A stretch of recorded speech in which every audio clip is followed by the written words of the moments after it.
Going the distance for local sports. This is X Sports Today.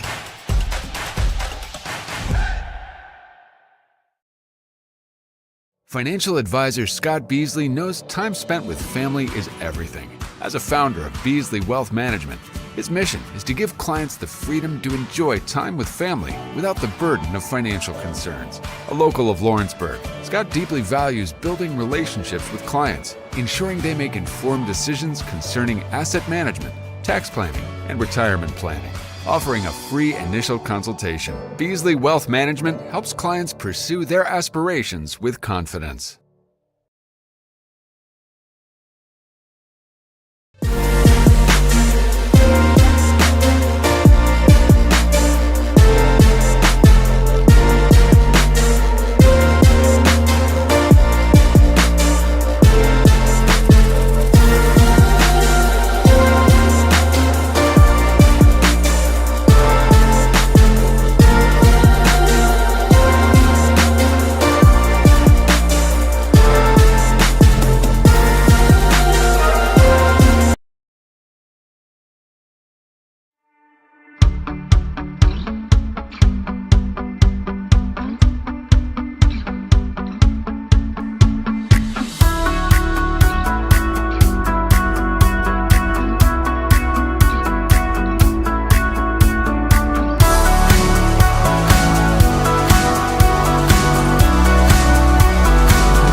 Going the distance for local sports. This is X Sports Today.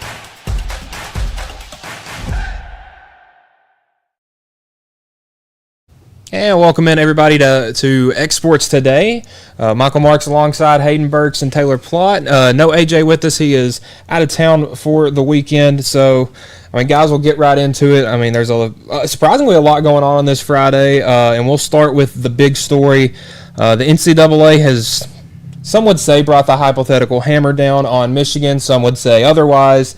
But the NCAA kind of released their findings and their punishments, so to speak, for the University of Michigan. So the total NCAA tab for Michigan in this case could go to the range of almost $30 million. 10% of the football budget is around $7.5 million based on their last year's budget, and so pretty much what the penalties are, financially, $50,000 fine for the university and 10% budget for the football program, which was that $7.5 million I just mentioned. A fine equivalent to the anticipated loss of all postseason competition revenue sharing associated with the 2025 and 2026 football season, and then also a fine equivalent to the cost of 10% of the scholarships awarded in Michigan's football program for the 2025-26 academic year. Also a 25% reduction in football official visits during the season. And looking back, this was actually some pretty heavy stuff. A 14-week prohibition on recruiting communications in the football program during the probation period. And then they brought down some individual punishments on some of the people involved. Connor Stallion gets an 8-year show cause order, restricting him from all athletically related events and activities during the show cause period. So he can't even show up to a college football game for 8 years. Jim Harbaugh, a 10-year show cause order restricting him from all athletically related activities and events during the show cause period, which will begin on August 7th, 2028, at the conclusion of his current 4-year show clause order from the previous case. So Harbaugh's out of commission for college sports. Yeah. I don't think he's sad about that. I don't think he really matters at this point. So we're not going to see Harbaugh at any college event for the foreseeable future. Well, they're sending scouts, so it really doesn't affect them at all. Denard Robinson is another name involved. A 3-year show cause order restricting him from all athletically related activities during the show cause period. And then for Sharon Moore, the current acting head coach, a 2-year show cause order during which he is suspended from a total of 3 games. Michigan self-imposed a 2-game suspension for Moore during the upcoming 2025 2025-26 football season, the panel determined that a suspension for one additional game was appropriate. Therefore, Moore will also be suspended for the first game of the 2026-27 season. Apart from the 3-game suspension, Moore is not prohibited from engaging in coaching or other athletically related activities during the show cause period. So now Michigan will be without their head coach for 3 of their first 4 games for this upcoming season. But it was something I was talking about with you this morning, Taylor. It's really funny who Michigan plays in 3 of those 4 weeks. So their first game is against New Mexico at home on a Saturday night. I don't think Michigan's going to have a problem with them. Nope. No, not at all. Week 3, they're hosting Central Michigan, a team from the MAC, and that's a noon kickoff. Probably won't have any problem with them. And then week 4, they go on the road and face Nebraska, which could be a little bit of a tough game. Big Ten game. But week 2, the game that Sharon Moore will be coaching in, is when they go and play Oklahoma. Funny how that works.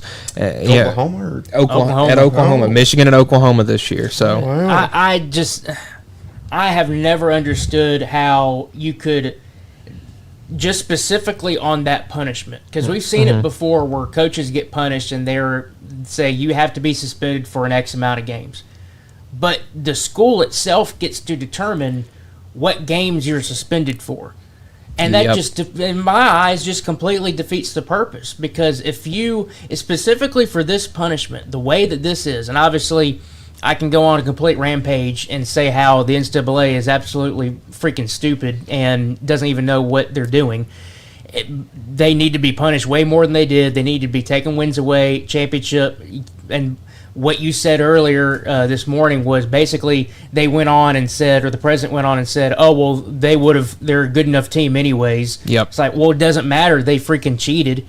So that's a whole different rant I can get on. But just specifically on the choosing the games, that should not be the school's decision. That should either be the NCAA's decision or the conference decision. It cannot be up to the school because guess what the school's going to choose?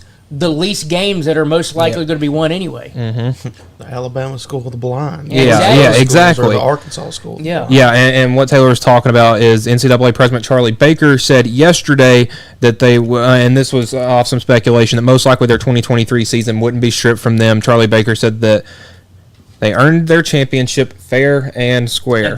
Then why are they under investigation? Yeah. The whole point of the season was that they cheated. The president literally just made a hypocrite of himself by saying that, which obviously doesn't say much now because the NCAA, we all know how they are. And it boggles my mind how, okay, fine. Yes, I agree. When you looked at that Michigan roster, they were probably the best team, or at least one of the top teams in the nation that year. That's not for debate. They were really, really good. But when you tack on how they got their information on some of these teams, how they went about doing it and everything like that, they still used that stuff. It wasn't like they just did that and didn't use it and then had their performance on the field like it should have been. No, they used that stuff. They still gained an advantage. They still cheated. They did not win all those games fair and square. Yeah, I mean, you just kind of look at the overall. I think Michigan, in my opinion, and like you said, Taylor, they were the best team that year in college football. But like you said, you got to look at the ins and outs of things. You got to look at how they won those games. You know, there might be some things where, well, how would they have known that? You know what I mean? You know, circumstances like that. So I don't know. I honestly, I think that it's kind of a little bit. I think they did drop the hammer somewhat, but they probably could have been worse, in my opinion. So Michigan needs to be thanking their lucky stars for that. But, my biggest issue is determining which games he's going to coach and which games he's not going to coach. So you said he's missing 2 games this year and then 1 next year? 3 games this year, and it's week 1, week 3, week 4. And then he's missing week 1 of the 2026. No. They haven't determined that. They just said 1 game in 2026. It was the opening. Opener. Okay. So I'm with you. I don't agree with picking which games I'm going to coach or which games you're going to coach, which games you're not going to coach. Now the thing that does, I feel like, is a good impact, and where I would agree with you that they did lay the hammer down, but they didn't. In my opinion, they didn't do it to the full extent what they should have done. But where they did lay the hammer down was obviously they have to pay at least up to that could it could eclipse $30 million. Now, obviously, the question is that going to be over? That can't be over just 1 year because the school itself, I don't even think 2 years. It's 2 years. Yeah. It's a 2-year probation because they're on those school financial things when it comes to those. So. But you also look at the way that how the fines are, and so they include a $50,000 initial levy, so that's a decent amount up front. But 10% of the football budget, that's what stood out to me, because people think, oh, well, 10%, that's not a whole lot. When you're bringing in millions and millions of dollars, that 10% could easily end up being $1 million. So, and projected from last year's budget, that's nearly $7.5 million. This isn't like and nothing against them, like an MTSU whose 10% of their football budget may not be as much, as big of a number. Right. But taking away 10% of a football program over 2 years, that's a lot of money, and especially in an era that's controlled by money, this is a big deal. And you make a good point where that 10%, at least going off of last year's revenue, is over $7 million. So you tack on, let's say that's going to be this year and next year, that's $14 million. Well, $14 million, that one could have gone to the football program, but guess what? Could have also gone to that NIL stuff. Yep. So you're losing the NIL, and you made a very valid point this morning where obviously now we have this information out. We know what Michigan is, what their punishment is. What is this going to do to recruits? What is this going to do to current players who are expecting an X amount of money that the university might now be like, sorry, we can't give you that. Yep. They going to leave? Because Bryce Underwood, his NIL valuation was if it wasn't, it was very close to 8 figures. It was close to that $10 million mark. Well, if you're taking $14 million away from this program, is that taking away money from him, or are you going to take away, or is it going to take money away from those other guys on the team, which could also stir up a lot of controversy because offensive linemen are thinking our quarterback's making $10 million, I'm making $400K. What are we doing here? And going off of if you take a look at this from a business perspective. Obviously, now the university itself is going to have to shift around certain budgets to comply with these violations. But on the other thing is, obviously, we all know nowadays with the NIL stuff, the boosters are involved. You have outside entities and everything like that. So who's to say that you have these boosters who are already giving – let's say someone who owns like a major law firm or something like that is a big booster for the University of Michigan. Let's say that he is investing already $10 million into that university, and he's already being invested with it. Is he going to be willing or able to cough up another $10 million if the university says, hey, are you able to double that up if you can? That's a big stretch for even big-time boosters sometimes. Yeah, I'm not going to a donor to ask for that. Well, and I'm taking this personally as, okay, so let's just take it for, we talked about this a couple of weeks ago when they brought up that they were, kind of reinvestigating this stuff. So all I'm learning that you can cheat, get a national championship, get to keep that national championship, and all it costs is $20 million. Yeah. Mm-hmm. I mean, looking outside of, like respect and stuff like that, I'd trade that. Yeah. I mean, Reggie Bush had his Heisman stripped. After today, there will be a asterisk put beside that Michigan national championship. Well, there has to be. Yeah, there will be an asterisk. Everybody will now look at, well, they basically cheated. It's the same thing with the Houston Astros, which this is, again, where, yes, I understand you need to do financial levies and punishments and everything. That's where the schools get hit the most, which is obvious because everything we know runs with money. So that's going to give you your major hit. But at the same time, you're also talking about a sports entity, which plays games, which wins championships. Yep. So you need to take that stuff away. The Astros should have had theirs taken away because at the end of the day, what are you there to do? You're there to play a game. Yep. Well, if you cheated in playing that game, you get those games taken away. That's pretty straightforward. So, yeah, I agree that the financial stuff is going to be the biggest impact, but still at the end of the day, you're playing a sport, so you should be taking some of that stuff away. Yeah, and I just think where we're heading with this is college football trying to branch off from the NCAA and create their own entity because the CFP do it. Because we've seen over the past couple of years, well, not recently, but maybe in the past decade or two, of programs getting hammered for something completely minuscule now. I mean, Notre Dame had to vacate their entire, I believe it was 2 seasons, 2011 and 2012, over tutoring violations. And now I remember hearing about that. Yeah, It's a bad place for that in general. Now, then again, I've got family up in Michigan. And I will say I was rooting for Michigan in that national championship game just because I'm family biased. That's our team. And whenever, say if it's Tennessee, Alabama, they're rooting for Tennessee or whoever it is. But, I mean, you just got to kind of look at, where, information doesn't lie. Like, if there's information out there, and there was plenty of it to make a verdict, there was a lot of, conspiracies and what's been going down behind closed doors. What kind of information did they have? Yep. And it's been building up for several years, and at a point where it's just undeniable. Yep. Like you can't vouch for it anymore. So. Yeah, and so apparently why the NCAA elected not to give Michigan a current postseason ban, because there also wasn't any of that.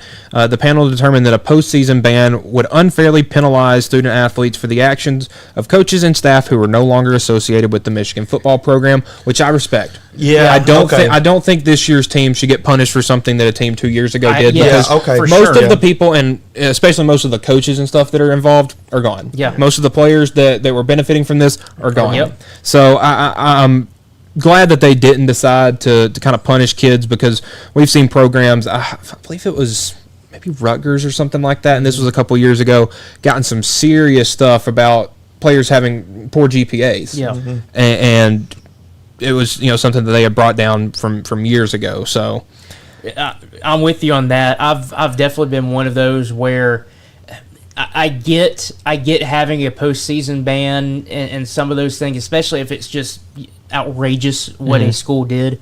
I get that, but I'm one where if this, specifically talking about this Michigan situation, this cheating was only within this certain amount of time. So it wasn't like it had been going on, for 20 years or some of that. It's not still going on, all that stuff. So focus in on that punishment for just that instance. You don't need to punish the players who are coming in who had nothing to do with that. I completely get you with that, and I agree. Real quick, because we were talking about this in one of our family chats, as our cousin chat. We're all obviously huge sports fans. So my brother said, going off of the Harbaugh thing, I love the 10-year show clause for Harbaugh, as if he'll ever come back to coaching college football anyway. Yeah, I mean, I never understood that. I look at the whole Harbaugh thing pretty similar to what Pete Carroll did with USC. Is he did all that stuff, won, got in trouble there at the end, and then just left. hightail it for the NFL. And one thing that I found very interesting, so the whole tattoo gate that went down in Ohio State in 2009, 2010, whatever year that was. Jim Tressel had gone and left and went to the NFL at this time. The NFL put a suspension on Jim Tressel for something that he had done while as a college coach. And, they can do that. And that was over something that is completely legal now. Yeah. Because it was over a booster paying for a tattue for a player or trading that for memorabilia or something like that. So correct me if I'm wrong, but I don't think did NFL do anything with Harbaugh? No. I wouldn't. At the end of the day, I probably don't think they would. I don't know. I don't know what the difference was back in 2008, because I remember when they did that. So I don't know if there's a CBA or something that they've had recently or of past years that maybe did away with that, where you're only punished for what you do in the NFL and there's nothing college related. But I know that you get punished for stuff that obviously happens outside of football games. So who's to say the NFL might end up punishing Harbaugh to an extent? I can't see it. I don't think they would. Though. I don't think they can. I mean, now if it's like a gambling scandal or something like that, that's just a totally different ball game. But I can't see. And what I find interesting with this is sometimes you'll see an NFL coach get fired. My mind immediately goes to Bill O'Brien, and he immediately went back to the college game. Yeah. If Harbaugh gets fired, he can't do anything. He's got to stay. He's got to stay in the NFL, and at that point, who would want to hire a cheater? Yeah. All right, so we'll move on from that. Professional sports sometimes are very hard to watch, and that's just physically hard to watch. The NFL, they have their games on the Monday Night Football on ABC and ESPN. You got the games on Sunday on NBC, CBS, and Fox.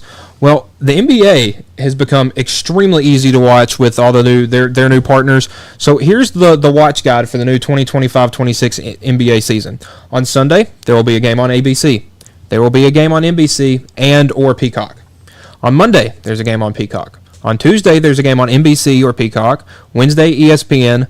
Thursday, Friday, and Saturday, all on Amazon Prime, except Friday on ESPN, Saturday on ABC. So you can watch NBA every night of the week now, this upcoming season, and I think that is huge for fans. On top of your local regionals. Yeah.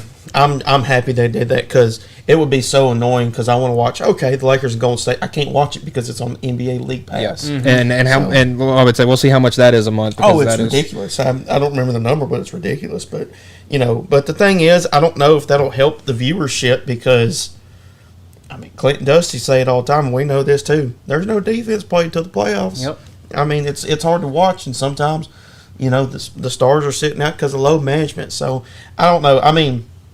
Maybe it'll boost the viewership, but still, it's just, I don't know. Until, the players do something, I don't think it'll. Because the NBA hasn't been on NBC for almost 25 years now, and they have been trying to milk that like for every penny it's worth. You see the commercials with the old, music and stuff like that. They're really trying to make this feel kind of like the 90s. When you got the Bulls and the Jazz playing in the finals, stuff like that.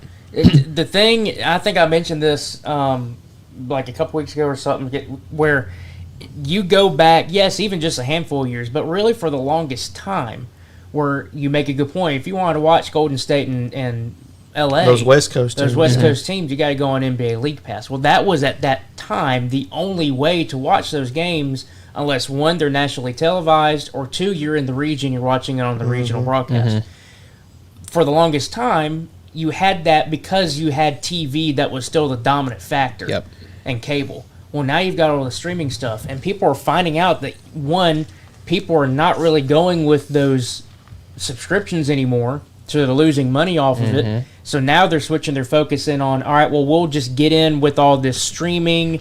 We'll go back and get stuff on NBC and everything, and you don't have to pay extra for that because you already have the subscription that it's going to be on. Yeah, people are over the, I got to pay more to get the subscription. Now everybody's coming, okay, all I got to do is buy this and I get everything. And that's the thing with this. You get a Peacock subscription, you get the new ESPN direct-to-consumer thing, and you get Prime.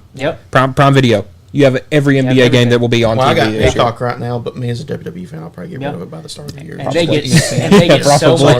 get so much revenue share from all of that stuff. And people, it's amazing when you think, okay, let's just say Amazon Prime. That's like what, $14 a month or something like that. $14.99. It's like $14.99. It's like $15 a month. Well, obviously you think about, well, that's not a lot, but how many people subscribe to that? You're talking millions and millions and millions of dollars, and just off the bat, that's revenue share that is now being shoved into the NBA direction. That is a lot of money, and they're probably getting more from that than they would off of the League Pass. Well, I will say this: I don't know why this company, but we've seen it have success. Netflix needs to jump in somewhere. Netflix, like I said, we all know because Netflix was about to go downhill. The NFL games they did on Christmas were some of the most watched NFL regular season games last year. So there is a market there, and we saw the to the Jake Paul and Mike Tyson. Mike Tyson. Yeah, it crashed Netflix. That broke Netflix because it had at one point almost 100 million live viewers.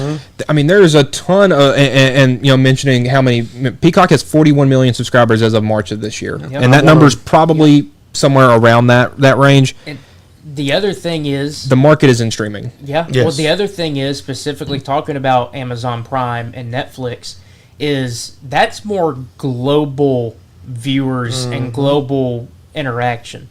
If you have something on Peacock or Paramount or stuff like that, there's probably a lot more of the viewers share that's just in the U.S. You go to Netflix and Amazon, you're now getting more of a global aspect of it. And that's the thing, because Netflix internationally is huge. Yes. Oh, yeah.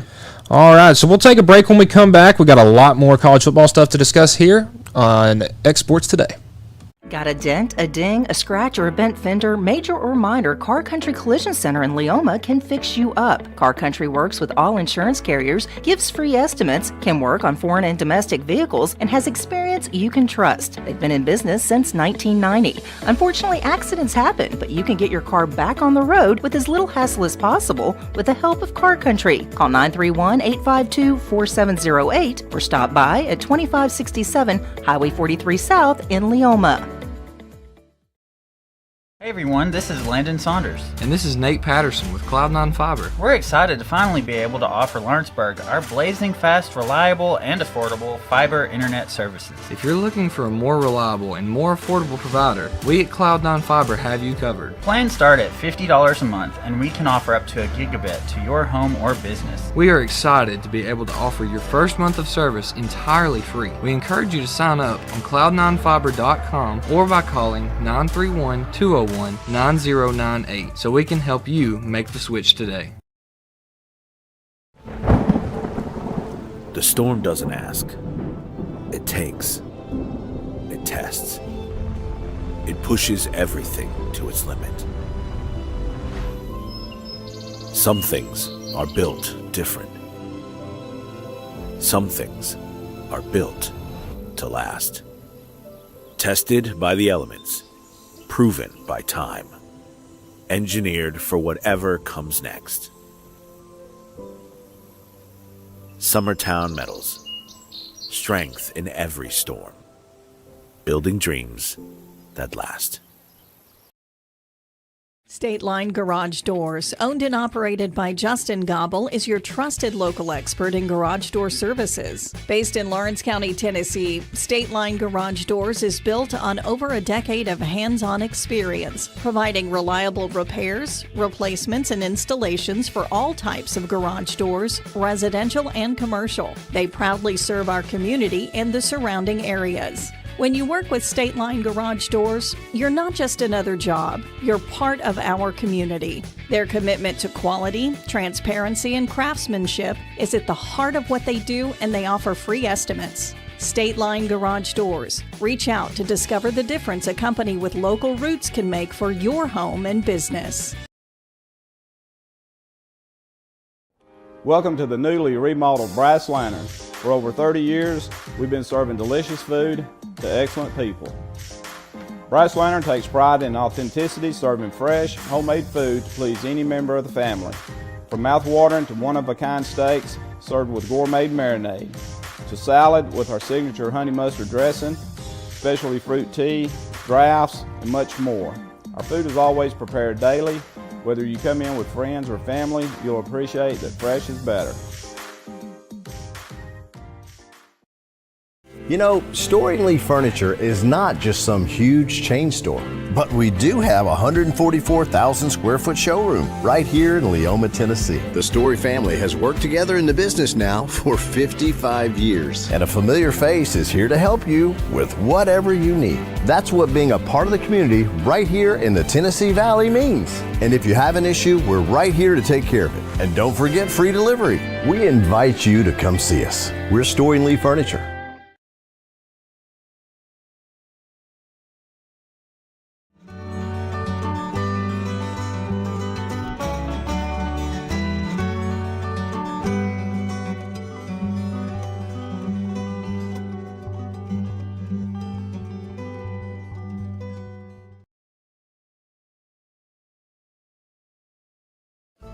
Pat's Cafe and Catering has been proudly serving customers in Lawrenceburg since 1987.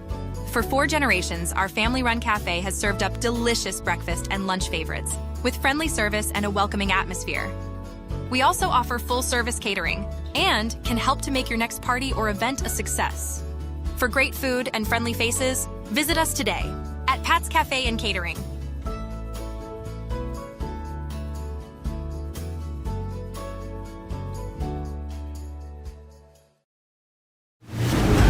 Going the distance for local sports. This is X Sports Today.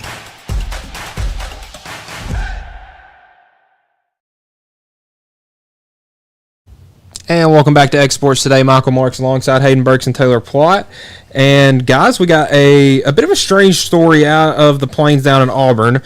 So from their On3 reporter, Justin Hawkinson. Hawkinson spoke with both Auburn offensive coordinator Derek Nix and Auburn quarterback coach Kent Austin after practice on Monday. I'll read the exact post here, if I can pull this up real quick. Okay, since we spoke with Derek Nix and Kent Austin yesterday, just to reiterate, Nix handles first down strategy / play calling. Austin handles third down strategy and play calling. And as Nix said a few Freeze, head coach has the authority to overrule anything we say or do. How often does Freeze overrule? It depends on how the game is going, but he's highly involved to me. He's an outstanding play caller, and I've learned everything from him. So it sounds like Auburn has different coaches calling different plays on different downs, and to me, it's a little strange.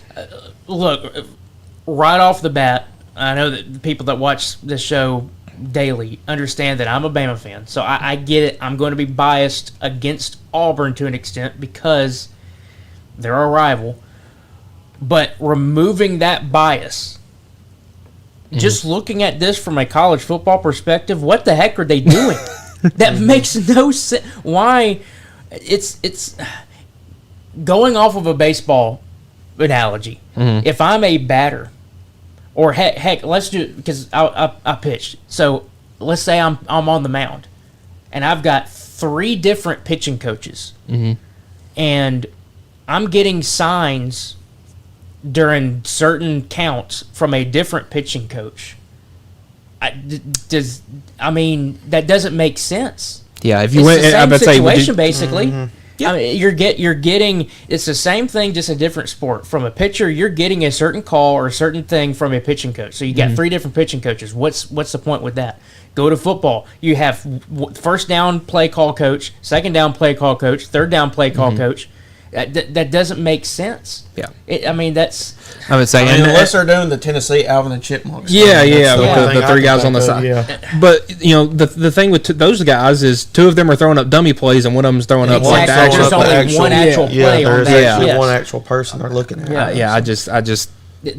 I find this really strange just because the fact that, now coaches, the quarterback's helmet has the speaker in it or whatever, so he can hear from one of the coaches. It's usually the offensive coordinator, but some teams have their head coach make the play calls. Right. So you're getting 3 different philosophies, though, pretty much from one guy. Now, I get these coaches try to work on the kind of with each other coinciding, but it just seems really, really strange to have 3 different mentalities almost for one drive. One drive for the quarterback. I guarantee it's confusing for the quarterback. I mean, bless his heart, Jackson Arnold, he's going to have his hands full with that because he already struggles with Oklahoma last year. We saw it. So and with this just coming out, then he definitely didn't know this going into it. So all right, well, putting my Bama cap back on for a minute because I really just have to say this, knowing how Auburn athletics are down there in the Plains, and just if there's anything that can be done stupid, Auburn's going to find a way to do it. Yeah. They are. And maybe make it work. Yeah. And honestly, that's probably not just putting my Bama hat on. That's just putting fan hat on. Well, like you said, if you think if anything weird's going on at Auburn, it just kind of feels right. It makes no sense. Yeah. It feels like it's been like that almost kind of long term at this point. So an interesting announcement yesterday. Mississippi State announced they've actually done this the past couple of days. I think yesterday and today, new uniforms. So they rolled out a new all-white uniform for a home game. If you know in the SEC, you wear your colored uniform at home, and you wear your white on the road. So Stormtrooper white. Mm-hmm. So they're wearing technically away uniforms for a home game against Tennessee on September 27th. So and it's at Mississippi State? At Mississippi State. Okay, so Tennessee's going to be wearing orange on the road. Because Tennessee wears orange at neutral sites, and it's going to be on the road. So they might break out the orange pants or. What about this? Because obviously I'm no Tennessee fan, but those black uniforms. I was just about to say that. Have they ever worn them on the road though? from just recent memory. So the last time I can remember, and I don't even remember this like from being there, but the last time I recalled Tennessee wearing an orange uniform on the road was when they played at LSU. Yeah. And LSU wears white uniforms at home. Yes. So that was back in 2000. Those smoke grays. So that was in 2005 when we went to LSU in 2022. They wore all white uniforms in that game, and we won September 27th this year. Okay, and so when are they supposed to debut those Army smoke gray ones? I think that would probably be a good game. Well, I mean, around the Veterans Day. Yeah, I would say I think they'll do it for the Veterans Day thing, or they usually do like an honor military service thing later in the season, like usually that last week before the last game. Yeah. So. I don't know. I don't really want to see orange on the road, in my opinion. Yeah. Unless it's a neutral side. Yeah. And I would say it's going to feel weird to me watching, and just assuming that Tennessee would come out in their traditional home uniform with this one, it would feel really weird seeing them wear orange on the road. Unless you wear orange pants and orange top. That would make sense. I'm trying to remember when this was, but there was a game, I'm pretty sure it was a college, FBS game, where both teams ended up wearing white because obviously the away team was going to wear white, and they didn't know that the home team was debuting a white uniform. Apparently there was no communication between, hey, y'all need to wear a different color instead of white. But on top of that, it snowed.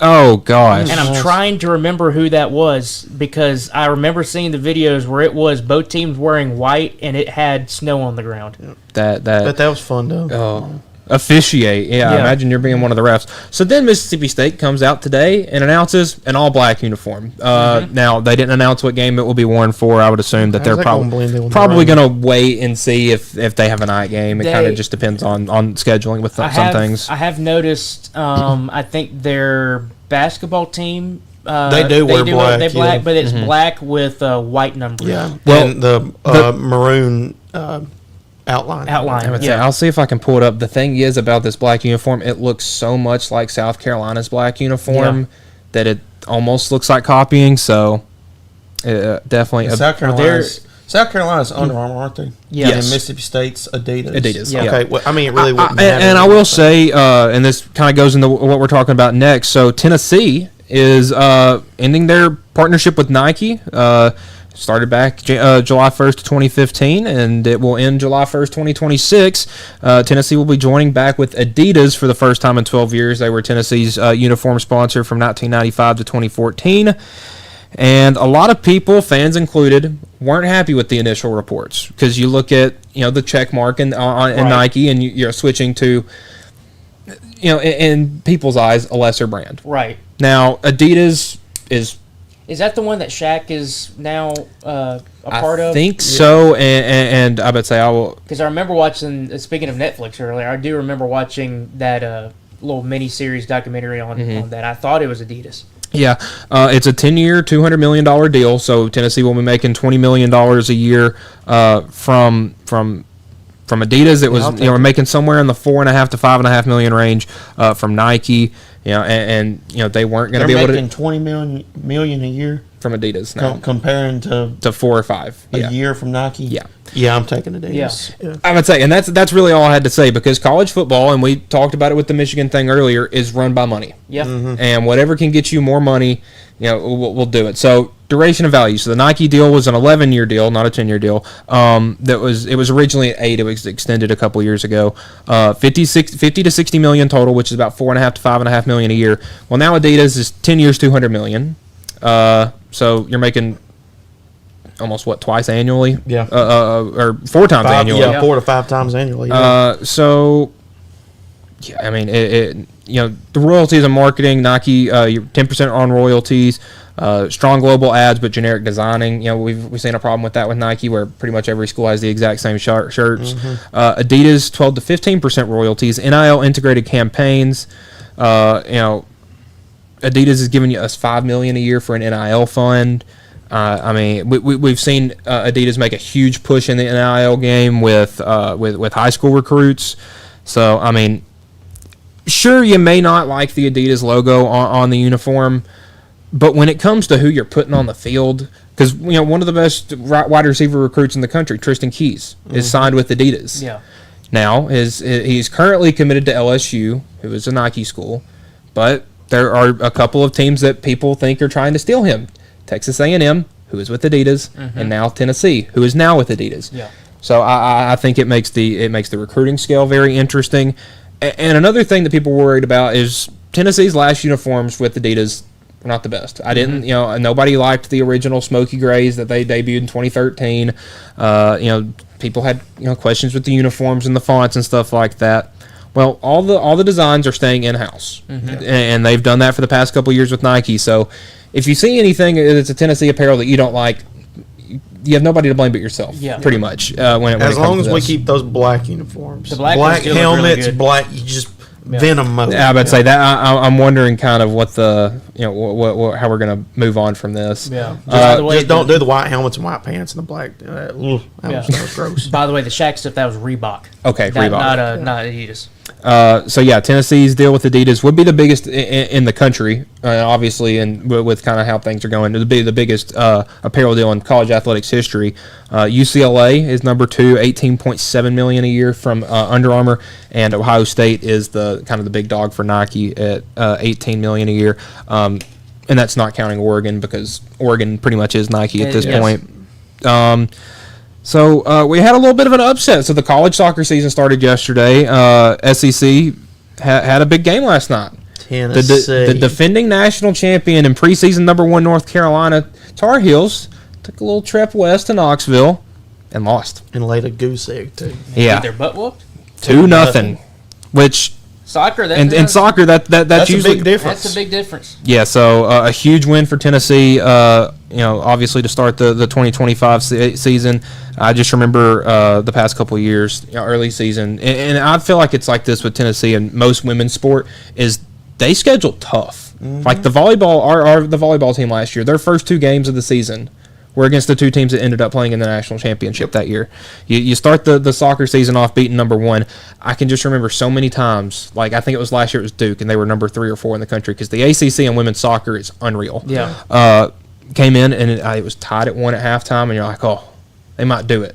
And then they lose 2 or 3 to nothing, or 2 or 3 to 1. So a very big win right there for Tennessee, and maybe soccer is making its way into the high ranks here on the SEC. So coming up next, again, no AJ, and I'm not going to steal his game idea. We're not going to be naming that schedule, but what we're going to be doing is we're going to be going through some SEC teams and predicting their records. Coming up next here on Exports Today.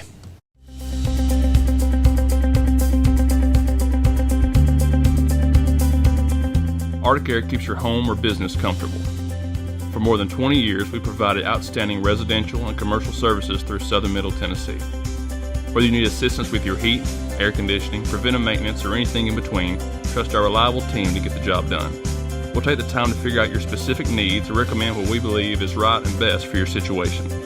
We've been using Arctic Air for over 15 years now. Their service is great, they're here when we need them, and their prices are competitive. They take the worry out of the heat and air so I don't have to. Arctic Air. When you need us, we'll be there.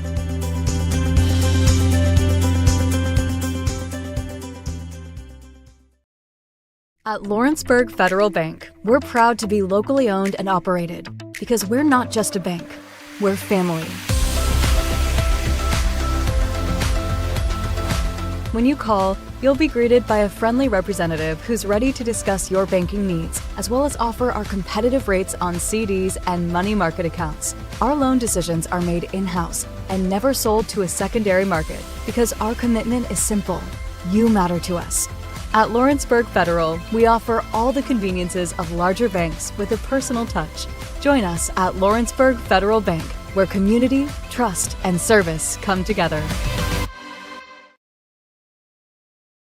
Make your lawn a legacy. At Legacy Lawn and Landscapes, we put more than 16 years of experience into your goals. We won't meet your expectations, we'll exceed them. We offer consultation, installation, maintenance, hardscapes, construction, and land clearing services. Owner John and Jamie Brewer with their team are dedicated to providing the highest quality landscape services to commercial and residential clients in Middle Tennessee. Service, teamwork, results. That's how you leave a legacy.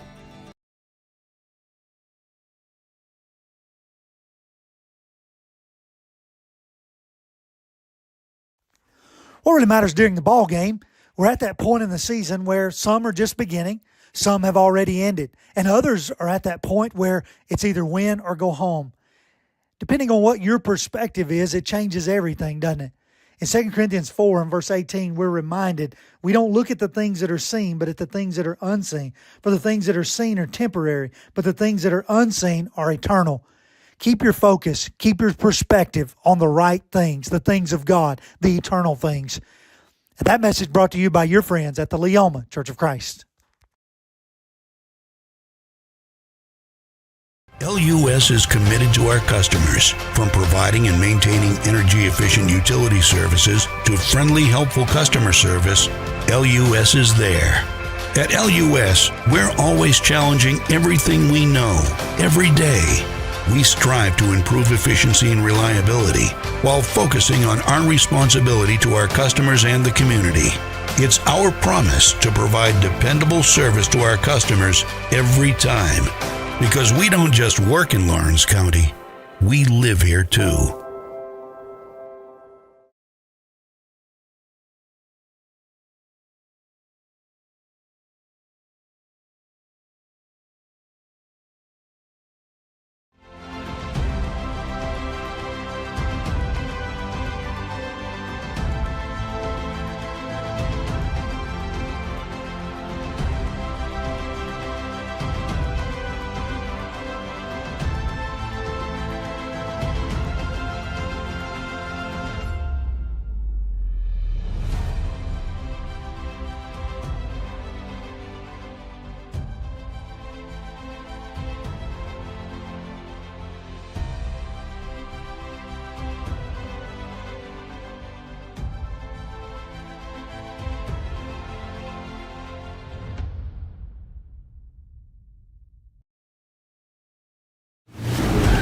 Going the distance for local sports.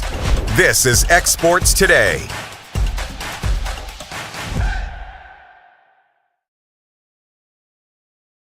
And welcome into X Sports Today. Michael Marks, Hayden Burks, and Taylor Plott. And now we're kind of doing a little bit of shift. I didn't want to take AJ's little game of the day from him, so we're kind of doing what we're doing on SEC Tailgate, and we're including you in it this time. So what we're doing right now is we are going through each team in the SEC, and we're looking at their schedule, and we're predicting their record, kind of best case, worst case, what we think is going to happen. And we're doing them in alphabetical order. So the team up today, well, the first team up today, the Auburn Tigers. All right, so looking at their schedule, week 1, they got a Friday night game at Baylor. Baylor 8-5 on the year, returning a multi-thousand-yard passer. It's a very, very important game for Auburn. What we got, guys? I got them an L. I got them an L, too. I think they started on 1. That's Baylor, not me being tough. biased. Yeah. That's a tough spot to be. Especially week 1. Yeah, so obviously not best case scenario there for Auburn. I agree. I think that they will probably lose that game, but I do say if they win this game, watch out. Yeah. I will say, I would agree with that. If they win this their game, season is relied on their first game. Yep. And I don't like it, don't like to do that, but sometimes that's just how the case is for this one. Week 2, they host Ball State at home. Ball State was 3-9 last year. They're in the MAC. I think we can chalk that up as a win. Yep, 1-1. All right, so 1-1 on the year now. September 13th, week 3, they host South Alabama. I think we can chop that one up as a win. Let me say this real quick, though. South Alabama 7-6 on the season last year. Look at that time. You see the kickoff time? 11:45 11:45 a.m. Yeah, that's an early kick. There is something about Auburn who plays a late morning game at home against one of those teams. Yep. We saw New Mexico do it. We saw Vanderbilt do it. Vandy did it. I think it's New Mexico State. One of those. New Mexico State, I believe. We saw them do it. I think we've seen Vandy do it twice recently. Tennessee did it their first year under Pruitt. That was his first SEC win. I'm still leaning with the W, but I would not be shocked if that ends up being a possible L. All right, so 2-1 on the year now. September 20th, their first SEC game and their first SEC road test. They travel to Oklahoma, who is ranked in the preseason. They're number, I believe, 18. Mm-hmm. I mean, they're a good-looking team. Quarterback has some possible gambling speculations. Not sure if that will have any effect on this year. Arnold going back to Oklahoma. But Jackson Arnold going back to Oklahoma. What y'all got here, guys? Still a loss. I don't see them. I think Oklahoma's too tough, especially defensively for Auburn. Yeah, I think Oklahoma's going to take a step forward this year, and I don't know if that means playoffs, but I think they'll have a better record this year. I think that's an L for them too. Yep.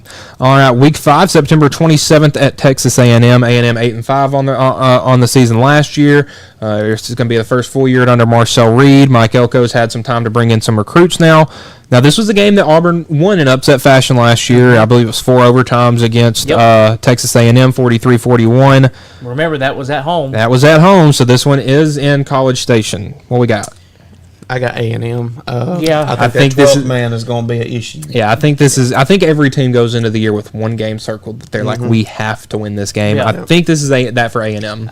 I think that's it for A&M too, and honestly, I think that if you're taking a look at that perspective from Auburn, the Oklahoma game and this one is circled for them because that's got to win. Because that stretch of at Oklahoma, now at A&M, which I do think is going to be an L, then they play at home against Georgia. That is a very tough stretch. And look, they got a bye week before that. Yep. And that's the thing. If Auburn can come out of this first stretch at 4-1, watch out. Yeah. All right, they're coming out of the bye week. We got them at 2-3. Georgia. That's going to be an L. Yeah, I know strange things happen at Jordan-Hare with that game, but I think Georgia's still too tough. It's Georgia. Now, home game on the third Saturday in October, they got Missouri. Now, Missouri was a 10-win team last year. This was a close game. Auburn only lost this one 21-17. Yep. And this is going to be a new-look Missouri team. Personally, I have them winning this one. I do too. I think this is where they. I think this is where they kind of start that step up, because if you look at what their upcoming games are, this is a very important stretch of the season for them. And when I was talking about earlier with looking at their schedule, if they can make it through the early part rather unscathed, it's not that rough down the stretch. Yeah, I'm going to take them for the L just because I think Eli Drinkwitz will have.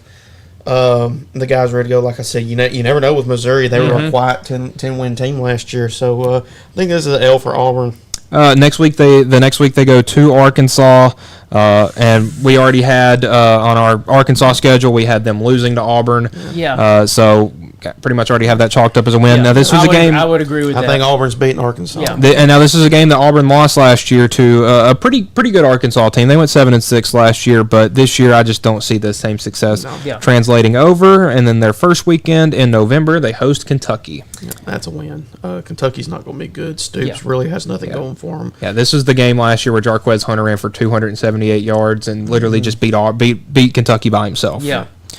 The next week, they traveled to Nashville to take on Vanderbilt, a bit of a revenge game, but we've seen when Diego Pavia and Hugh Freeze are in the same stadium, bad things tend to happen. Yeah, for Hugh Freeze. Yeah, I've thought about this game, and I'm going to say this. I'm going to go ahead and say I think Vandy gets it done because I feel like with Pavia running that offense, it's just the perfect fit for Vandy, and I feel like there's going to be some struggle on Auburn's defense throughout the year. Yep. Yes, it's towards the end of the season, and maybe they'll get some defensive stuff figured out. But I think it's a close game. I think Vandy gets it done, though. But that's one where that game's going to be determined by really who Vandy is coming into that game. Yeah, and that's the thing, because if at this point in the year this is a 2-6 Vanderbilt team, I think we can say that's an easy win for That's Auburn. probably a win. But if Vanderbilt comes in at 5-3, 6-2 maybe. Yeah. Who knows? Yeah, because that definitely is a very interesting question. And looking at Auburn from last year, they went 1-3 on the SEC at home, 1-3 SEC on the road, and their offense was not very good at home. 21 points against Oklahoma. Now they had the 43 points against Texas A&M, but that was a couple overtimes that kind of helped them with that. 14 points at home against Arkansas, 7 points at home against Vanderbilt. They're gonna have to change that. Yep. I got Auburn beating Vanderbilt. I think it's going to be too much for Diego Pavia. I think Auburn's going to kind of, go in there and maybe punch him in the mouth. So I've got the War Eagle in this one. All right. So the week of the 15th, they have another bye week. So that'll take them to their game 11, November 22nd against Mercer. Now Mercer is a powerhouse in the FCS, but That's a win. It's FCS versus SEC. So chalk that up as a win for Auburn. And then obviously on our schedule preview, we already had Alabama beating Auburn. So looking at right now, I got them 6-6. I'm going to go through mine again. So that's 0-1.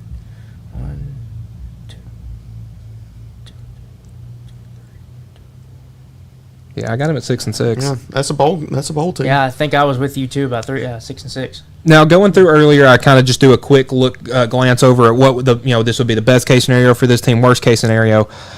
Best case, I have them at 10-2. I think that every one of these games on their schedule is winnable except for Georgia and Alabama, and those are rivalry games. Weird things can happen. Worst case, I don't see anything really less than 5 wins. I don't see them really dropping like a Ball State or a South Alabama to fall into that under 500 range. Maybe they could, but I don't see that one being very likely. So, best case for Auburn, 10-2. Worst case, 5-7. Our pick, 6-6. Now we'll hop on to the Florida Gators. Real quick, what record do you think Auburn has to have for Hugh Freeze to stay? 7. I think You they go need 7? 7. I think they need 7 wins. And here's a little conspiracy theory, maybe. If Hugh Freeze gets hired, I think the next head coach at Auburn is going to be John Gruden. John Gruden. You know what? He's been wanting the SEC He's job. been wanting it. Yeah, all right. So we'll hop on to Florida's schedule, and this is a team kind of on the opposite side of Auburn. Auburn has the possibility to be really good, but they don't have much expectation. Florida, on the other hand, has that expectation. We just don't know how actually good they're going to be, and they have a brutal schedule. So we'll start it off. Week 1, Long Island. That's their FCS game this year. I think we can chalk that one up as a pretty easy win. Yep. Going on to week 2, September 6th against USF, not UCF. Alex Golish and the boys going to be heading up to Gainesville. I think we can chalk that one up as a pretty easy win for Florida too. And now a very, very big game. This was a good one last year. Week 3, they got to travel to the Swamp, and they got a game there at Knott. To Death Valley. Death Valley, yep. Last year was a Knott game in the Swamp. This year, a Knott game in Death Valley. I think LSU's going to get a little revenge in that one. Yep, I do too. That's their first loss season. I got 2-1. Their next game, week 4, September 20th, they got to go to Hard Rock and play Miami. Last year, Miami came to the Swamp and handled it. Yeah, I would say. I was trying to find a nice way to say that. 41-17. Let's just go and say they beat their ass. Yeah, it was pretty bad. I see not a similar result in terms of a 30 or a 24-point game, but I do think Miami wins this one. Yeah, I think it's close. I think it's definitely closer than what we saw last year. Yep. But yeah, I'm with you. I think Miami, will pull something out. Because this is a rematch from 2 quarterbacks that we got to see play for maybe a quarter last year. Carson Beck versus DJ Lagway. He got hurt obviously in that game, and Florida looked pretty good when Lagway was out on the floor on the field against Florida or against Georgia. So I'm going with Florida. Wow. I don't think Miami. I think Miami's going to be a good team. I'm just skeptical on Carson Beck at quarterback because there's going to be you're either going to have the usual Carson Beck that we saw at Georgia, which was streaky, and then he go on these long streaks where he's just bad. Not good, just bad. He's bad, or somehow Mario Cristobal is going to be able to get him and kind of what we saw from the first year Carson Beck. Yeah, it's going to be a completely new Carson Beck, and they're going to be fantastic. But I think Florida gets this one. All right, so Florida 3-1 heading into the bye week coming out. They got probably the biggest game we've seen in the Swamp probably since Alabama went down there a couple years ago. They host Texas. Yep. Now, this game last year in Austin was a dribbling. They got bounced. It was 49-17. But this will be the first true road test for Texas, and this is Florida bringing a good team into the Swamp, and that place is hard to play. Yeah. But I just don't think Texas loses this one. I'm with Texas you. doesn't lose this one. I think it could be a close game, but I think Texas gets it done. Yeah. All right. Week 6, October 11th, they travel to College Station, play Texas A&M. Now, this is a game that Florida lost last year at home, 33-20. But Florida didn't really know what they were at that point in the season. I believe it was week 3. This is now mid-season. Yeah, Texas A&M had found out. They had kind of. It's like, hey, this Marcel Reed kid's pretty good. Ran him around, and he had an excellent game. I think we're going to get a flipped result this year, though. Yeah. I think they go to College Station and kind of give them a taste of their own medicine. The next week, October 18th, they got a game at home against Mississippi State. They beat them by 17 on the road last year. I'll go ahead and chalk that one up. I got 2 W's in a row with Texas A&M or Mississippi State. And now we head into the second bye week. I got 1 loss on my 2 losses. 2 losses. Now, what we got them right now? 5-2. I got them at 5-2. Yeah. 5-2, and they got Georgia in Jacksonville. I don't think they beat Georgia. No. I really don't. I think that this is about the time in the year when Georgia gets their footing, and it's usually against Florida where they find their footing for that late season push. I don't see it working out for Florida. Let me say this. I still am skeptical on who Georgia's going to be this year, because going back, I've said this before, looking at last year, I know this could be a slightly different team, but there were issues that Georgia had that really had never been shown by Georgia since Kirby Smart had been there. No, they looked a little... Maybe his first year there, maybe. Yeah. There's something about this game that has me thinking Florida could get it done. I would lean Georgia. I'm leaning with y'all right now. Yep. But it could happen. I wouldn't be shocked if we end up having a game and Georgia wins this like 35-32 or something. Yeah, I think this is another Florida-Georgia game that's, it's not on CBS anymore, but it's that 2:30 game on CBS that week, and you sit down and it's 2 very high-ranked teams, and you get a good one. I think we're back to that. Now, coming off the loss to Georgia, they head on the road to Kroger Field to beat Kentucky, and then another revenge game from last year, but this time for the other team. They head to Oxford and play Ole Miss. Now, I would say that Oxford's not a very hard place to play, but we look at what they did to Georgia last year. I think this might be that big game for Ole Miss. I have Ole Miss winning that game. I do too. So now, the next week, they got November 22nd. They play host to Tennessee, who hasn't won in the Swamp since I was about 4 months old, and I think that trend's going to continue. I don't. Give me the Vols in that one.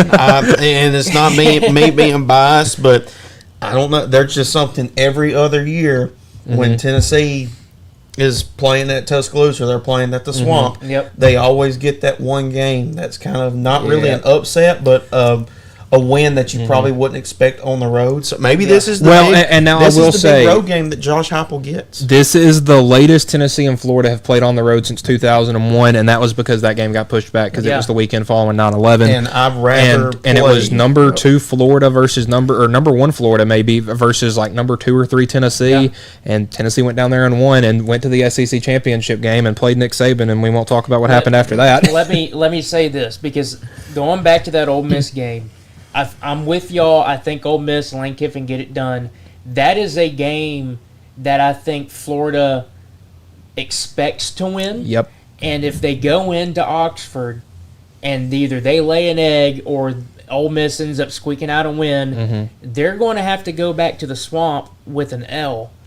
And here comes the Tennessee Volunteers to town. Yep. And that could end up being a letdown game because of what happened in Oxford.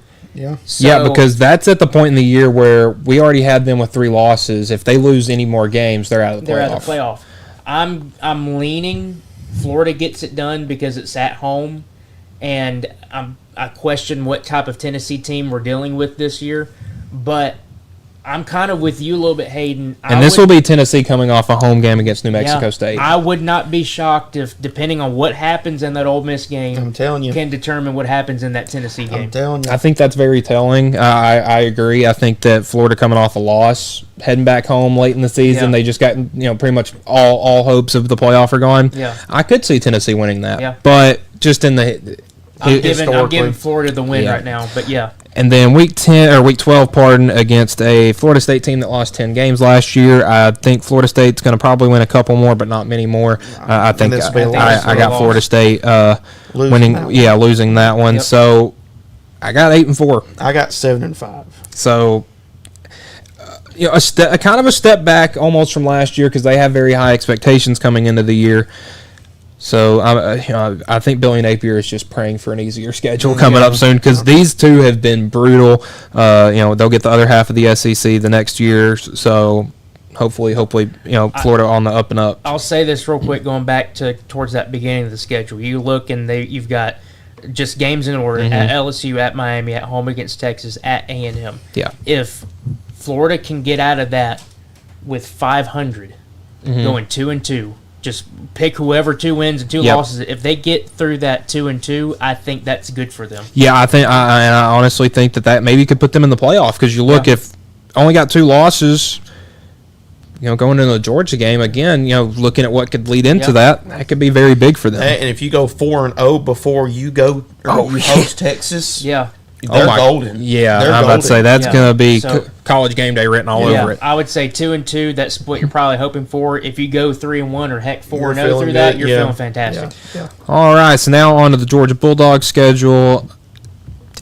They have another kind of cupcake walk to the SEC championship game again. They got Marshall at home.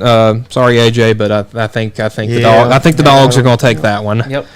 Week 2, they got the Governors heading down from Austin Peay. That's a dub. That's a W.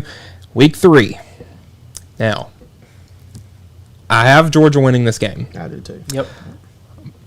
But Georgia, early in the season, usually doesn't know what they are yet. And this year, more than any, they're replacing 4 offensive linemen, most of their receiving core who couldn't catch a pass. So that may be a good thing. They're going to have a new quarterback. The only thing they're bringing back is some of their running game and then a little bit of their defense. And the coaching staff. Obviously, and Kirby's still there. But you're heading to Knoxville. You are. A place that Tennessee has only loss they've had was Georgia. Yeah, I about to say. And when I was in college, Tennessee lost 4 home games. 3 of them were in that first year to Pitt, who won the ACC that year, of that Ole Miss team with Matt Corral in Georgia. And they didn't lose a home game in 2022. They lost 1 home game in 2023. It was to Georgia. And they didn't lose a home game last year. Yep. Georgia has been that big hump that Tennessee hasn't gotten over. This will be 9 years since we beat them. Georgia's. I think that this is going to be a very big game to watch, because it's going to tell you a lot about what we know about Georgia and what we know about Tennessee. Because right now I have Georgia winning this, and if they do, I don't think anything in my mind necessarily is going to change for this year. But if that's flipped, Going off of the last several years, because you make a good point with Tennessee, their thorn in their side recently has been Georgia. Yep. Georgia's thorn in their side has recently, for a long time, been who? Alabama. It is who time. do they play out of the bye week? For Georgia to have another thorn in their side, and I really hope that it's Tennessee, because that would be fantastic. Yeah. So I still got Georgia though, unfortunately. Yeah. Now I pray I'm wrong. Yeah. Oh yeah, this is one of those going where to be a party in Knoxville. Yeah. I will say this: I'll put money on Georgia to win this game. So if they win, I get a little money. If they lose, I'm happy. Yeah, I'm happy regardless. If Tennessee had yes, we don't know how that quarterback situation is going to play out. Could play out very well, but if they had a quarterback situation that we knew going into the season was going to end up being, I would feel a lot better about that game too. But I'm with you. I would lean Georgia on that, so I give them 3-0 right now. All right. Now the week of the September 20th, they have a bye week, and then coming out they host Alabama. Now on our schedule, we had Alabama losing this game. It's in Georgia, and I just feel that's like the only reason I'm taking and it's a Georgia night game. Let me say this.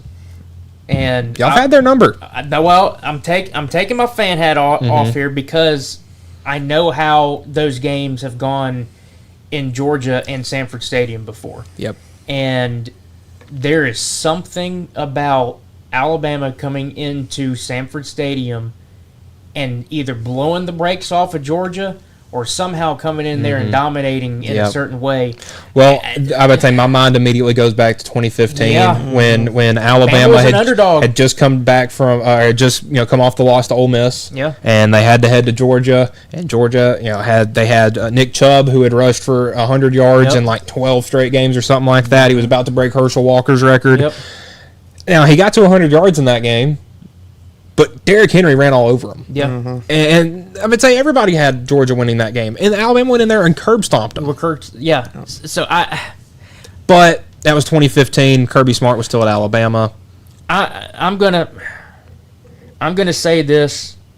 Yes, obviously I would love for Alabama to go in there and get the win. I think even I would. I think they do. I don't know what the score would be. I feel like it would probably be a close game, but there's just something about when Bama goes into Sanford Stadium, they just either they get it done somehow. Yeah, and history has said that. And history has said that, and I'm going to have to go with history, and I'm going to lean towards Alabama. Them, I think that's if Georgia doesn't lose to Tennessee, I think their first loss is Alabama. And now that's the thing. Like, what if Georgia does lose to Tennessee? I would bet that could be back-to-back losses. I'd almost bet the house on it. 2-2 is Georgia. Yeah. Now after that, it's not too rough. They host Kentucky, who they only beat by 1 point last year, and they've had some strangely close games with Kentucky over the past couple of years. So that's at home though. But I do think that one's going to be different. Yeah. At Auburn, that's a win. I got that. I got Auburn, or I got Georgia winning that one, and then they host Ole Miss. I think this is going to be the game that's circled compared to last year with Alabama. Yeah. I don't think they're going to have Alabama as circled as they do Ole Miss, because this was the game that everybody was. It's like, dude, if we mess up again, we're out. We're out. Yep. I think they take care of business easily in this one, and I think they're undefeated heading into Florida, who we had Florida winning, or we had Florida losing that one, so. They are 8-0 heading into Mississippi State. I will say this though: nothing would make me happier than to see Lane Kiffin go in there and beat them again. That would be a very Lane Kiffin thing to do. Yep. Now, Week 10, they host Texas.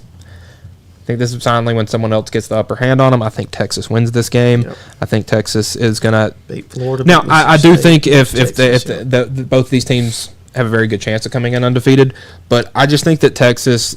If you put Texas and Georgia on the field, and I get last year I think Texas was still a better team, even though Georgia beat them both times. I think this is going to be a year where you notice that Texas is the better team, and they're actually going to show it. Yes. Because I think that this was kind of their Alabama if they're Georgia. Yeah. You know, that was their kryptonite. Week 11, Charlotte. That's a dub. That's a W. That's a dub. So they go into Georgia Tech 11-1. I think they win this game on Black Friday night, but it wouldn't shock me. It's at a neutral site this year. It wouldn't shock me if Georgia Tech made it another ball game like they did last year. I've got Georgia Tech. You could go with it. I think it's that time. I think it's time. So they got King back. Yeah. Everything Georgia lost, and again, coming in, we're not going to know because it's because that's last the thing. week. Georgia Tech's the team that's mad about this one. Because they overtimes. Yep. They were that close, and they should have won it. Yeah, Oh yeah, that was back and forth. The worst 2-point conversion plays I've ever seen called in my life from both teams. I say Georgia Tech Georgia fans are going to be sweating coming into this game. So. From my perspective, let's see. You said you have them at what? 11-1. I've got 10-2. You got 10-2. I've got them 10-2 as well because I've got them losing to Alabama, and I do think they lose to Texas because I feel like Texas is a better team. Now I will say this: yes, Georgia Tech is that home team, or is playing at your place. Think about this. You're going into – you talk about the Ole Miss game where Georgia's going into that. It's like, holy cow, if we don't get this one, you could probably kiss the playoffs goodbye. What if you go into the end of the season and you're 9-2 going into that Georgia Tech game? Going into that Georgia Tech game. You think that they won't be sweating it's Georgia Tech? That's what I'm saying. I like Georgia Tech. Yeah, and that's the thing. I had best case scenario for Georgia, obviously undefeated. Yeah. I had worst case 8-4 or 7-5 because I think they could very easily lose to Alabama and Texas. Yep. I think that Georgia Tech's a toss up. I think that Tennessee's a toss up. I think that Ole Miss is a toss up. Yeah. They could easily. I mean, no, I'm not going to say easily. Florida may be a toss up. Florida, Florida could be a I don't toss-up. see it, but I don't. And you're at Auburn too. Don't forget about the stuff that happens down there in Jordan Hare. Yeah. And things can get a little Auburn wicked. had Georgia's number last year and gave it up. Yeah. All right, on to our last team of the day, the Kentucky Wildcats, starting off against Toledo at home at 11:45 a.m. Toledo went 8-5 last year, and I made a prediction to you yesterday in the weather room. I said, "Book it here." I have Toledo beating Kentucky. I have Toledo beating Kentucky week 1. I can see that, for sure, and because it's week 1. Yep. You're thinking, okay, we're playing a team from the MAC. Let's go out there, whoop their behind at 11 o'clock, go home. Yeah. I'll be home for supper. I'm not shocked if we tune into that game in like the third or even the beginning of the fourth quarter and Toledo has like a touchdown or like a 10-point lead. Yeah. I would say this could very well be going into the fourth quarter like 31-21. Yeah. You're like, whoa. I've got Toledo. Yep. Week 2, Funny enough, Ole Miss has a revenge game against Kentucky because Kentucky won one conference game last year, and it was on the road against the number 6 team in the country because football. Ole Miss has got this circled. Ole Miss is probably going to dribble them. I think so. It's going to be bad. So Kentucky starting the season 0-2, heading into a home game against Eastern Michigan. I think they got this one. Yeah, Eastern Michigan is not a Toledo level in the MAC, and I think we'll see that. This was a very interesting, and they go into the September 20th, their bye week. September 27th, game number 4. This was one that, going into it last year, Kentucky was a double-digit favorite. Because we had just seen them win their opener, and South Carolina had struggled at home against Old Dominion. Mm-hmm. And then South Carolina went in there and bounced them, and now they got to go to South Carolina. I don't see any difference. Yeah, I think this is going to be another loss for Kentucky, and I'll just say it coming up. It's going to be a rough year for the Wildcats. October 4th, they go to Georgia. We had Georgia winning that one. Bye week, and then now they've used both of their bye weeks before their 6th game. And it's Texas. And they got Texas coming out of it. Now, I will say that this was one of those games that I wasn't paying attention to it last year, but when it was on, I was like, man, this feels like it should not be this close. It was, but again, I got Texas in that one. The next week, they play at Tennessee. They beat Tennessee 3 times since 1984. That's probably going to stay the same. The next week, they go to Auburn. We had Auburn winning this game on our schedule, so a loss for them. Florida. We had Florida winning this one on our schedule again, and, boy, it's a lot of L's. Now, the next week, thank the Lord, the Golden Eagles from Tennessee Tech are coming into town, so they'll be able to get one right there. And now their last 2 games of the year, a game that may be circled on them for revenge in a factor that Vanderbilt Diego Pavia limped up there and took one from them. Now, I don't think Vanderbilt's going to lose this game. I think this is an easy win for Vanderbilt. I think Kentucky's going to drop this one. I think this is Kentucky's best chance to win a conference game, but I still don't see them winning. It's rough. No Mississippi State on the schedule. It's hurting a team like them. And then week 12 at Louisville. Louisville killed them last year. Louisville will probably kill them again this year. We might be looking at a 1-win Kentucky team. Who knows? I have them at 2-10. I got them at 2-10. Yeah. My best case for them was 6-6. I think that maybe they beat Toledo. I think that there's games like Auburn. We don't know what if Auburn's bad, maybe it happens. If Vanderbilt's having a bad year, if South Carolina's not what we thought of, they could lose one. And hey, they beat Ole Miss last year. Nobody saw that. I don't think they'll do that again this year with any team, not just talking about Ole Miss. Kentucky was a sneaky competitive team. It wasn't their best team that they've had. I mean, they played Tennessee kind of competitive. That game was 28-18 last year. And they played Georgia competitive. Obviously, they beat Ole Miss. But that competitiveness that they were able to have last year, I don't think they have it again this year. No. I don't think they have that edge. They're a little bit lost at quarterback with Zach Calzada coming in from Texas A&M, and that's an interesting situation there. 8-4, but 2-10. I had their best bet at 6-6. Yeah. Like I said, their best conference chances Auburn or Vanderbilt. Yeah, those are their best chances. And you really don't know what you're getting out of them. So that does it for our game today. We'll be back on the SEC Tailgate on Monday. Taylor, you're more than welcome to join us if you want to keep doing the schedule predictions. But we should be back with our regular schedule programming on Monday. So for Taylor Plott, Hayden Burks, I'm Michael Marks, and this has been the X Sports Today. Going the distance for local sports. This is X Sports Today.